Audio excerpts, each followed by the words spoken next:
Hi friends எல்லாத்துக்கும் வணக்கம். இன்னைக்கு நம்ம டிக்யூஎம் டூல்ஸ் அத பத்தி தான் இந்த வீடியோல நம்ம ஃபுல்லா பார்க்க போறோம். நீங்க அதுக்கு முன்னாடி நம்மளோட சேனல சப்ஸ்கிரைப் பண்ணலாம், சப்ஸ்கிரைப் பண்ணி வச்சுக்கோங்க. அதே போல கூட இருக்கிற பெல் பட்டனையும் பிரஸ் பண்ணி வச்சுக்கோங்க. அப்பதான் இந்த மாரி இன்ஃபர்மேட்டிவான வீடியோஸ உங்களால ஈஸியா பார்க்க முடியும். சரி ஓகே வாங்க வீடியோக்குள்ள போலாம். சரி ஓகே.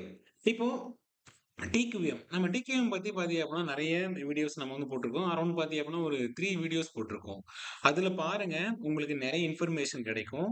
சிம்பிளா சொல்லணும் அப்படின்னா, டோட்டல் குவாலிட்டி மேனேஜ்மென்ட் அதாவது முழுமையான தர மேலாண்மை அப்படின்னு சொல்லுவாங்க.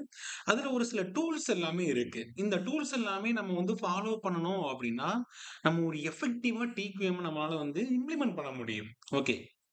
அதுல ஃபர்ஸ்ட் டூல் என்ன அப்டின்னா பிடிசிஏ.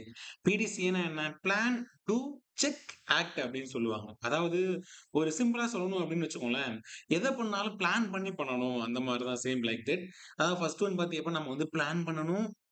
பிளான் பண்ணத பாத்தீங்கன்னா டூ அத இம்ப்ளிமெண்ட் பண்ணணும். அத செக் பண்ணணும். திரும்ப ஆக்ஷன். சேம் இத ரிப்பீட்டடா நம்ம பண்ணிட்டே இருக்கணும். இதுதான் நம்ம பிடிசிஏ அப்டின்னு சொல்லுவோம். ஓகே. இப்ப நீங்க பிடிசிஏ பத்தி ஒரு சிம்பிளா உங்களுக்கு தெரிஞ்சிருக்கும். இந்த டூல யூஸ் பண்ணி நம்மால ஒரு எஃபெக்டிவான ஒரு ப்ராப்ளத்தையும் சால்வ் பண்ண முடியும். பிளஸ் கஸ்டமரோட டிமாண்ட ஆன் டைம்ல நம்மால ஃபுல்ஃபில் பண்ணவும் முடியும். அதுக்கு இந்த பிடிசிஏ ரொம்ப ரொம்ப ஹெல்ப்ஃபுல்லா இருக்கும். இது நீங்க நாட் ஒன்லி பாத்தீங்க அப்படின்னா வொர்க் பிளேஸ் நீங்க எங்க வேணாலும் இந்த டூல அப்ளை பண்ணி பார்க்கலாம். எத நீங்க பண்றீங்க அப்படின்னாலும் ஃபர்ஸ்ட் ஒரு இனிஷியல் பிளான் வேணும். அடுத்தது நம்ம என்ன பண்ண போறோம்? எப்படி பண்ண போறோம்? அப்படிங்கிற ஒரு ப்ராப்பரா பிளான் இருந்துச்சுன்னா, ஈஸியா நம்ம அத எக்ஸிக்யூட் பண்ணி அச்சீவ் பண்ண முடியும். சரி ஓகே. இப்போ ஒரு பிடிசிஏ பத்தி உங்களுக்கு ஒரு சிம்பிளா ஒரு ஐடியாஸ் கிடைச்சிருக்கும். சரி நம்ம நெக்ஸ்ட் டூலுக்கு போவோம். நெக்ஸ்ட் டூல் என்ன அப்டின்னா, ஃபிஷ்போன் டயகிராம். அதான் இஷிகாவா டயகிராம் அப்டின்னு சொல்லுவாங்க. இத சிம்பிளா சொல்லணும் அப்டின்னா, அது ஒரு மீன் மாரி இருக்கும். அதனால தான் ஃபிஷ்போன் டயகிராம் அப்டின்னு சொல்றோம். இத யாரு டெவலப் பண்ணானா, டாக்டர் காரோ இஷிகாவா அவர்தான். இதோட மெயின் நோக்கம் என்ன அப்டின்னா, ஒரு ப்ராப்ளத்தோட ரூட் காஸ நம்ம ஃபைண்ட் அவுட் பண்ணணும். அப்ப ரூட் காஸ்னா என்ன? ஒரு பிரச்சனையோட மூல காரணத்த தான் நம்ம என்ன சொல்லுவோம்? ரூட் காஸ் அப்டின்னு சொல்லுவோம். சரி ஓகே. இப்போ 6M அப்டின்னு சொல்லுவாங்கங்க. ஒண்ணு என்னன்னா மேன், இன்னொன்னு மெஷின், இன்னொன்னு மெட்டீரியல், இன்னொன்னு மெத்தட், இன்னொன்னு மெஷர்மென்ட், மதர் நேச்சர். இதுதான் 6M அப்படின்னு சொல்லுவோம். இப்போ ஒரு இண்டஸ்ட்ரின்னு எடுத்துக்கிட்டீங்க அப்படின்னா, ஒரு ப்ராப்ளம் வருது. ப்ராப்ளம் வருதுன்னா, நம்ம இந்த 6M பேஸ் பண்ணி அனலைஸ் பண்ணோம்னா, ஈஸியா அதுக்கான ரூட் காஸ நம்மால கண்டுபிடிக்க முடியும். அதான் இங்க பார்த்தீங்கன்னா, ஒவ்வொரு இது இப்ப option 1 man, machine, material, method, measurement, mother nature இதெல்லாம் எஃபெக்ட். அப்போ காஸ் அண்ட் எஃபெக்ட். இதனோட இன்னொரு நேம் என்னன்னா, காஸ் அண்ட் எஃபெக்ட். அதாவது காரண விளைவு வரைபடம் அப்படின்னு சொல்லுவோம். இந்த காரண விளைவு வரைபடம். அப்போ இந்த ஃபிஷ்போன் டயகிராம யூஸ் பண்ணி உங்களால என்ன பண்ண முடியும் அப்படின்னா, ஒரு ப்ராப்ளத்தோட காரணத்த கண்டுபிடிக்க முடியும். அப்போ நமக்கு மெயின் என்ன வேணும்? ஒரு ப்ராப்ளத்தோட காரணம் தான் நமக்கு வேணும். அது தெரிஞ்சுச்சுனாவே நம்மால ஈஸியா அத சால்வ் பண்ணிடலாம். அதுக்கு இந்த டூல் ரொம்ப ஹெல்ப்ஃபுல்லா இருக்குங்க. நீங்க உங்க வொர்க் பிளேஸ்ல நீங்க வேலை பார்க்குற இடத்துல ஏதாவது ப்ராப்ளம் இருந்துச்சுன்னா, நீங்க இந்த டூல ட்ரை பண்ணி பாருங்க. உங்களுக்கு ரொம்ப ரொம்ப ஹெல்ப்ஃபுல்லா இருக்கும். சரி, நம்ம இப்ப நெக்ஸ்ட் டூலுக்கு போலாம். பேரட்டோ அனாலிசிஸ். பேரட்டோ அப்படிங்கிறது one of the most important tool. என்ன அப்படின்னா, இப்போ உங்ககிட்ட ஒரு 10 ப்ராப்ளம் இருக்குங்க. அந்த 10 ப்ராப்ளத்துல எதுக்கு நீங்க ஃபர்ஸ்ட் இம்பார்ட்டன்ஸ் குடுக்கணும் அப்படின்னு உங்களால எப்போ டிசிஷன் எடுக்க முடியும் அப்படின்னா, இந்த பேரட்டோ அனாலிசிஸ் தான். இப்ப 80-20 பிரின்சிபிள் அதாவது வில்ஃப்ரிடோ பேரட்டோ அவரு தான் இந்த பேரட்டோ என்னது அனாலிசிஸ டெவலப் பண்ணவரு. இதனோட மெயின் நோக்கம் என்ன அப்படின்னா, நம்ம எதுக்கு ஃபோக்கஸ் பண்ணணும்? அப்ப இங்க பாருங்க, வைட்டல் ஃபியூ, ட்ரிவியல் மெனி. அப்ப இங்க பார்த்தீங்கன்னா, நம்மகிட்ட ஒரு 10 ப்ராப்ளம் இருக்கு. அதுல எது வைட்டல் ஃபியூ? வைட்டல்னா என்ன? ஒரு முக்கியமான சில அப்படின்னு சொல்லுவோம். இப்ப ட்ரிவியல் மெனி அப்படின்னா முக்கியமற்ற பல. நம்மகிட்ட இருக்கிற 10 பிரச்சனையிலேயே முக்கியமான சில பிரச்சனைன்னு ஒண்ணு இருக்கும். அதுக்கு நம்ம ஃபர்ஸ்ட் ஃபோக்கஸ் பண்ணோம் அப்படின்னாவே, நம்ம மத்த ப்ராப்ளம் எல்லாமே ஈஸியா சார்ட் அவுட் பண்ணிடும். அதான் சிம்பிளா சொல்லணும் அப்படின்னா, நம்ம 20% எஃபோர்ட் போட்டோம்னா, நமக்கு 80% ரிசல்ட் கிடைக்கும். அப்ப நம்ம 80% எஃபோர்ட் போட்டோம்னா, 20% ரிசல்ட் கிடைக்கும். அப்ப அதே போல தான். அப்போ நம்ம எது முக்கியம் எதுக்கு ஃபர்ஸ்ட் இம்பார்ட்டன்ஸ் குடுக்கணும் அப்படிங்கிறது தெரிஞ்சுக்கிறதுக்கு இந்த பேரட்டோ ரொம்ப ஹெல்ப் பண்ணும். நீங்க இந்த டூல ட்ரை பண்ணி பாருங்க. செப்பரேட்டா வீடியோவும் நான் போஸ்ட் பண்ணியிருக்கேன். அதையுமே பாருங்க. ரொம்ப ஹெல்ப்ஃபுல்லா இருக்கும். சரி நெக்ஸ்ட் டூலுக்கு போலாம். Flow chart. ஏன்னா, ஃப்ளோ சார்ட் ரொம்ப முக்கியம். ஏன் அப்டின்னா, ஃப்ளோ சார்ட் இப்போ எல்லாருமே அண்டர்ஸ்டாண்ட் பண்றதுக்கு ரொம்ப ஹெல்ப்ஃபுல்லா இருக்கும். ஒரு பெட்டர் அண்டர்ஸ்டாண்டிங். இப்போ ஃபார் எக்ஸாம்பிள் போனீங்கன்னு வச்சுக்கோங்களேன், நம்ம அவுட் சைட் ஏரியாவே எடுத்துக்கலாம். இப்ப நம்ம எங்கேயாவது பார்க் போனோம்னா, அந்த பார்க்ல பார்த்தீங்க அப்டின்னா, இப்போ எங்கெங்க என்னென்ன இருக்கு அப்டிங்கிறத மென்ஷன் பண்ணி வச்சிருப்பாங்க. ஃபார் எக்ஸாம்பிள் என்னது தஞ்சை பெரிய கோயில் போனீங்க அப்டின்னாவே, அந்த ரூட் மேப் எல்லாமே இருக்கும். நம்ம ஒரு இண்டஸ்ட்ரி உள்ளாரையுமே step by step process flow. First என்ன பண்ணணும்? ஸ்டெப் 1 என்ன? ஸ்டெப் 2 என்ன? ஸ்டெப் 3 என்ன? ஸ்டெப் 4 என்ன? அப்படிங்கிறது ஒரு ப்ராசஸ் ஃப்ளோ இருக்கும்போது, நம்மால பார்த்தீங்கன்னா ஒரு பெட்டரா அண்டர்ஸ்டாண்ட் பண்ண முடியும். அப்போ ஒரு ப்ராப்பரான ஃப்ளோ இல்லன்னா நம்மால அண்டர்ஸ்டாண்ட் பண்ண முடியாது. அந்த இடத்துல என்ன நடக்குது அப்படின்னு நமக்கு தெரிஞ்சுக்காது. அப்போ ஃப்ளோ சார்ட் அப்படிங்கிறதுமே ஒன் ஆஃப் த ஒரு டூல். நீங்க உங்களோட வொர்க் பிளேஸ்ல ஒரு எஃபெக்டிவான ஒரு ஃப்ளோ சார்ட்ட வந்து கிரியேட் பண்ணி வச்சீங்கன்னா, எல்லாருமே பெட்டரா அண்டர்ஸ்டாண்ட் பண்றதுக்கு ரொம்ப ஹெல்ப்ஃபுல்லா இருக்கும். ஓகே. நெக்ஸ்ட் ஒன் பார்த்தீங்கன்னா, கண்ட்ரோல் சார்ட்டுங்க. கண்ட்ரோல் சார்ட் வந்து ரொம்ப முக்கியமான ஒரு டூல்னே அப்படின்னு சொல்லலாம். சரி, இப்போ நம்ம வந்து இப்போ ஆட்டோமொபைல் ஏரியாவலாம் பார்த்தீங்கன்னா அப்படின்னா, இப்போ நம்ம ஆட்டோமொபைல் இண்டஸ்ட்ரியில இப்ப நெறைய வந்து அதாவது பிரிசிஷன் பேஸ் பண்ணி நம்ம நெறைய காம்பவுண்ட் வந்து புரொடியூஸ் பண்ணோம். டாலரன்ஸ்லாம் பார்த்தீங்கன்னா ரொம்ப கம்மியா இருக்கும். அப்ப அந்த இடத்த அதுல வரக்கூடிய வேரியேஷன் நமக்கு வந்து தெரிஞ்சுக்கணும். அதாவது கண்ட்ரோல் சார்ட்டோட நோக்கம் என்ன அப்படின்னா, வேரியேஷன் எங்க அதிகமா வந்திருக்கு. இப்ப நம்ம என்ன பண்ணுவோம்னா, ஒரு மீன் வேல்யூ இருக்கும். அதுக்கு மேல அப்பர் கண்ட்ரோல் லிமிட் இருக்கும். அதுக்கு கீழ லோவர் கண்ட்ரோல் லிமிட் இருக்கும். இப்போ அந்த இடத்த பார்த்தீங்க அப்படின்னா நம்ம என்னது ஒரு 25 ப்ராடக்ட் எடுத்திருப்போம். அப்படிங்கிறப்ப, எதுல வந்து வேரியேஷன் அதிகமா வந்திருக்கு, அந்த வேரியேஷன ஃபைண்ட் அவுட் பண்றதுக்கு இந்த கண்ட்ரோல் சார்ட் உங்களுக்கு ரொம்ப ஹெல்ப் பண்ணும். ஓகேங்களா? இத வந்து நம்ம கண்ட்ரோல் சார்ட் அப்படின்னு சொல்லுவோம். இத பத்தி டீட்டெயில் இன்ஃபர்மேஷன் நம்ம வந்து போஸ்ட் பண்ணியிருக்கோம். நீங்க பாருங்க. நெக்ஸ்ட் டூல் என்னன்னா ஹிஸ்டோகிராம். ஹிஸ்டோகிராம்னா என்ன? அதாவது ஒரு பெரிய பிக் டேட்டாவ நம்ம விஷுவலைஸ் பண்றது ரொம்ப ஹெல்ப்ஃபுல்லா இருக்கும். அதாவது ரியலா அந்த இடத்துல என்ன நடந்திருக்கு அப்படிங்கிறது. இப்ப உங்களுக்கு வந்து சிம்பிளா சொல்லணும் அப்படின்னா, இந்த ஒரு மந்த் எடுத்துக்கோங்க. இந்த மந்த்ல வந்து புரொடக்ஷன் பாத்தீங்க அப்படின்னா, டே வைஸ் வந்து என்னது எவ்வளவு புரொடக்ஷன் பண்ணியிருக்காங்க அப்படிங்கிறது. ஏன்னா இன்னைக்கு வந்து 50, நாளைக்கு வந்து என்னது 55 இருக்கும். அடுத்த நாள் 60, அதுக்கப்புறம் 40 இருக்கும். அப்போ வந்து என்னது அந்த ஒரு வேரியேஷன் வந்துகிட்டே இருக்கும். அப்போ இந்த இது மூலியமா நம்ம வந்து என்ன தெரிஞ்சுக்கலாம் அப்டின்னா, ஒரு ரியாலிட்டி டேட்டாவ நம்ம ஷோ பண்ணி காமிக்கிறதுக்கு இந்த ஹிஸ்டோகிராம் நமக்கு ரொம்ப ஹெல்ப்ஃபுல்லா இருக்கும். ஓகேங்களா? அது இல்லாம ஒரு பெரிய பிக் டேட்டாவ நம்ம ரெப்ரசன்ட் பண்ண முடியும். எங்க ஈஸியா வந்து நம்ம ஒரு இடத்த என்னது விஷுவலைஸ் பண்ணி காமிக்கிறதுக்கு, ரெப்ரசன்ட் பண்றதுக்கு நமக்கு இது ரொம்ப ஹெல்ப்ஃபுல்லா இருக்கு. ஓகேங்களா? சரி. இப்ப இங்க பாருங்க. இதுல இன்னொரு விஷயம் என்னன்னா, டிஸ்ட்ரிபியூஷன் எந்த அளவுக்கு நடந்திருக்கு அப்படின்னு தெரிஞ்சுக்கலாம். இப்போ இங்க பாருங்க, எப்போதுமே வந்து அப்டியே போகாது. சடனா வந்து இன்கிரீஸ் ஆகும், சடனா வந்து டவுன் ஆகும். அந்த டிஸ்ட்ரிபியூஷன் இருக்கு பாத்தீங்களா, அது எந்த அளவு வேரியேஷன் இருக்கு அப்படிங்கிறது தெரிஞ்சுக்கிறதுக்கு இந்த டூல் யூஸ் ஆகும். Next tool. நெக்ஸ்ட் டூல் வந்து ரொம்ப ஒரு முக்கியமான ஒரு டூல்னு சொல்லலாம். Scatter diagram. ஸ்கேட்டர் டயகிராம்னா என்ன? இப்போ நம்ம என்ன பண்ணுவோம்னா, ஒரு ஒரு சில பிளேஸ்ல வந்து ஸ்ட்ரகிள் ஆகும். இப்ப இங்க பாருங்க, இப்ப ஹைட், வெயிட் ஒரு சிம்பிளா சொல்லணும் அப்டின்னா, ஹைட், வெயிட்ன்னு எடுத்துக்கோங்க. அதான் இவ்ளோ ஹைட்க்கு இவ்ளோ வெயிட் தான் இருக்கணும் அப்டிங்கிறது இருக்கு. அத கம்பேர் பண்ணி பார்க்கறதுக்கு நமக்கு இந்த ஸ்கேட்டர் ரொம்ப ஹெல்ப்ஃபுல்லா இருக்கும். இப்போ ஒரு 100 பீப்பிளோட டேட்டா எடுத்துக்கோங்க.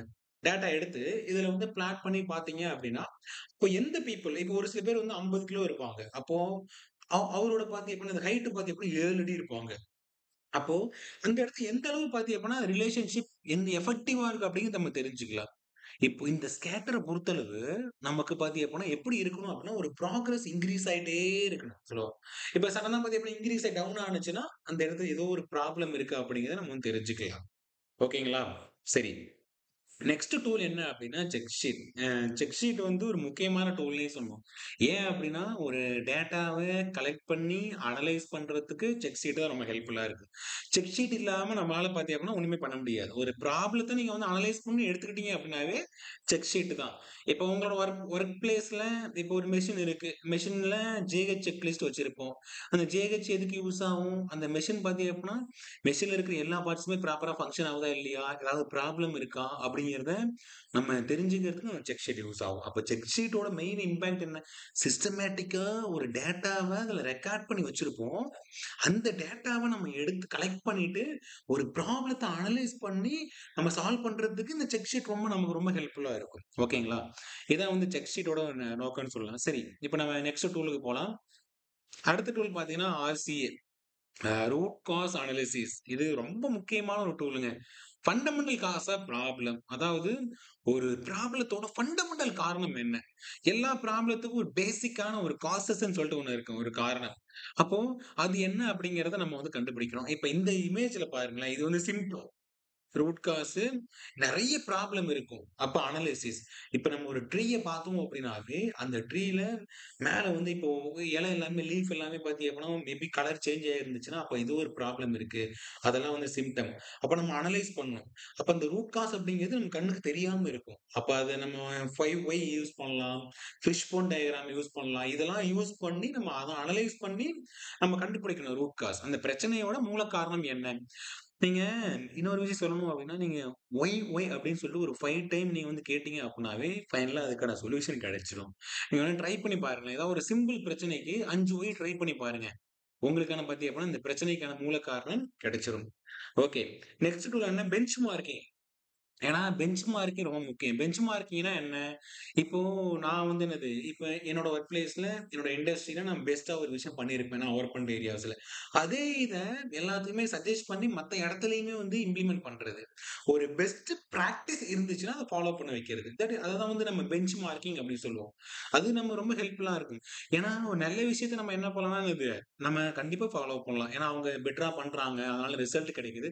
நம்மளும் அதையும் பெட்டரா பண்ணலாம். அப்போ நமக்கு என்ன கிடைக்கும்? பெட்டரா ரிசல்ட் கிடைக்கும். ஓகேங்களா? இதான் வந்து பெஞ்ச் மார்க்கிங் அப்படின்னு சொல்லுவோம். நீங்க வேணா ட்ரை பண்ணி பாருங்க. நீங்க பெஸ்ட்டா பண்ணீங்கன்னா சஜெஸ்ட் பண்ணுங்க. அவங்களும் அத எஃபெக்டிவா யூட்டிலைஸ் பண்றதுக்கு ரொம்ப ஹெல்ப்ஃபுல்லா இருக்கும். சரி நெக்ஸ்ட் ஒன் பார்த்தீங்கன்னா, QFD அதாவது குவாலிட்டி ஃபங்ஷன் டிப்ளாய்மென்ட் அப்படின்னு சொல்லுவாங்க. அதாவது இது எதுக்கு யூஸ் ஆகும் அப்படின்னா, கஸ்டமர் நீட் பேஸ் பண்ணி ப்ராடக்ட் டிசைன். இப்போ கஸ்டமர் ஒண்ணு சொல்லியிருப்பாரு சார். ஆனா நம்ம அந்த இடத்துல ப்ராடக்ட் டிசைன் பண்றது நம்ம அந்த மாரி இருக்கும். அப்போ ப்ராடக்ட் டிசைன் இருக்கு பார்த்தீங்களா, அது வந்து எப்படி இருக்கும்னா, கஸ்டமரோட ஃபியூச்சர்ஸ் எல்லாத்தையும் ஃபுல்ஃபில் பண்ற மாரி இருக்கணும். அது ரொம்ப ஒரு முக்கியம். மேட்ரிக்ஸ் இருக்கு. அந்த ஹவுஸ் ஆஃப் குவாலிட்டி மேட்ரிக்ஸ். ஓகேங்களா. இந்த மேட்ரிக்ஸ நம்ம வந்து யூஸ் பண்ணும்போது, ஈஸியா என்ன பண்ணலாம்னா என்னது, கஸ்டமரோட ரெக்யர்மென்ட் அந்த இடத்துல ஃபுல்ஃபில் ஆகுதா அப்படிங்கிறத தெரிஞ்சுக்கலாம். ஓகே. அந்த நம்ம ஒரு சில டெக்னிக்கல் ஸ்பெசிஃபிகேஷன்லாம் இருந்துச்சுன்னு வச்சுக்கோங்களேன், அது எல்லாமே கஸ்டமரோட இந்த தேவைய மீட் பண்ணுதா அப்படிங்கிறத நம்ம தெரிஞ்சுக்கிறதுக்கு ரொம்ப ஹெல்ப்ஃபுல்லா இருக்கும். இந்த QFT. சரி அடுத்தது 5 ஒய். இதோ வந்துருச்சு பாருங்க. இது ரொம்ப முக்கியமான டூலுங்க இது. 5 ஒய் இது எல்லா இடத்துலயுமே நீங்க வந்து யூஸ் பண்ணலாம். காமனா உங்க வீட்லயே ஒரு ப்ராப்ளம் இருக்குன்னா, ஏன்? ஏன் அந்த ப்ராப்ளம் வந்துச்சு? ஏன்? ஏன்? அப்படின்னு சொல்லிட்டு நீங்க ஒரு 5 ஒய் கேளுங்க. கண்டிப்பா அந்த பிரச்சனைக்கான ரூட் காஸ் கிடைச்சிரும். ஈஸியா நீங்க சால்வ் பண்ணிட்டு போயிட்டே இருக்கலாம். நீங்க வந்து ஸ்ட்ரகிள் ஆக வேண்டிய அவசியமே கிடையாது. அப்போ இந்த ரூட் காஸ் நம்ம கண்டுபிடிக்கணும் அப்படின்னா 5 வேஸ் நம்ம வந்து கேட்டு ஆகணும். நீங்க சிம்பிளான ஒரு கான்செப்ட் தான். ஆனா ஒரு பெரிய எஃபெக்ட் நமக்கு வந்து குடுக்கும். இந்த 5 வே. சரி நெக்ஸ்ட் ஒன் வந்து SWOT. ஏன்னா, இந்த ஸ்வாட் அனாலிசிஸ் வந்து நெறைய பேர் என்ன பண்ண மாட்டாங்கன்னா, என்னது ஓகே ஸ்வாட் அனாலிசிஸ் பண்ணும்போது கண்டிப்பா அனலைசிஸ் பண்ணணும்.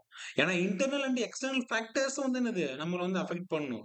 அப்போ ஒரு உங்களையோ அல்லது உங்களோட என்னது ப்ராஜெக்ட்டையோ, உங்களோட என்னது டிபார்ட்மெண்ட்டையோ அதுக்கு நம்ம ஸ்வாட் அனாலிசிஸ் பண்ணலாம். ஸ்வாட்னா என்ன?